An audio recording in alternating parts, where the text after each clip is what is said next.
And then also there was another part where he had come to the conclusion, like, how much God loves us. Okay. And then, he was explaining this, and he was right. But then in the next letter, he apologized to his nephew for almost like giving the impression that he believes it's all true. Did you comment, Sherilyn, on the whole controversy thing, like as far as how you felt about the book and the demon thing? You said a little bit, but... Yeah, well, I was kind of expecting it to be a little bit more creepy than it was. And it really wasn't creepy or dark. It was just insightful and kind of funny at times. Yeah. So... Seems like a stretch to think that a letter from a demon could be funny, but... I know. Yeah. Lewis is a master. Yes. He is. He really is a deep thinker, and I know I read it, probably 5 years ago, and I still have. I mean, I highlighted and underlined, and you remember some of those things for years and years. You really do. Do you have any favorite quotes? Yeah, I really like how demons stress how much they try to make us to judge our spiritual walk with God, how our emotions are feeling right at the moment. And this is just a small quote. Teach them to estimate the value of each prayer by their success in producing the desired feeling.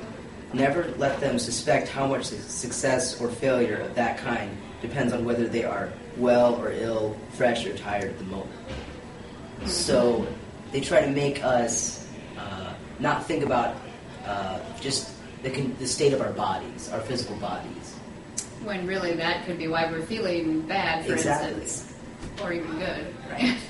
So just because we have one gloomy bad day doesn't necessarily mean that we're out of God's peace and joy. But Satan's plan would be for us to focus on that. Right.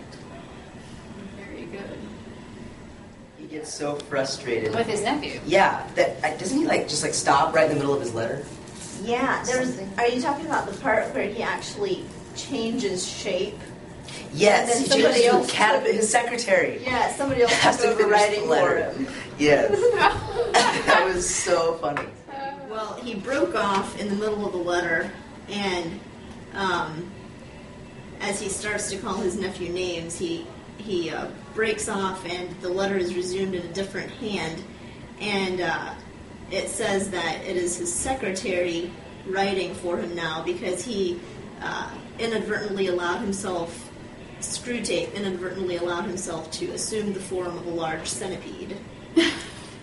And so he could no longer write. So that's what we mean by changing shape. Yeah. He literally, okay, was now a centipede. Okay. Yeah.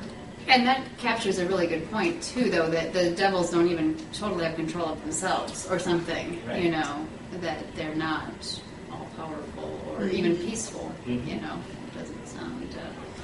I have a quote that I remember it from all those years ago. I haven't been looking at it, but here's mine.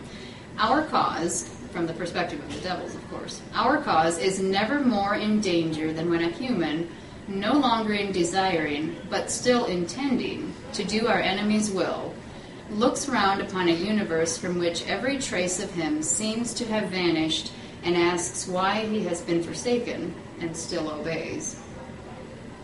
Just the idea of a person going on when they feel like they have no incentive to, but they're determined to keep going, and Satan is saying that's the worst case scenario for their cause, which really fits in with what you were saying about the emotions, because if we don't have those emotions, we don't feel like going on often.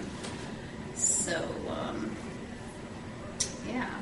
Any other comments or? I'd say the only real thing that you need to do as a reader, before you start reading the book, is just always keep in the back of your mind this is from the enemy's perspective, and if you always, just make sure that you have that filter on, and the entire book is a healthy read.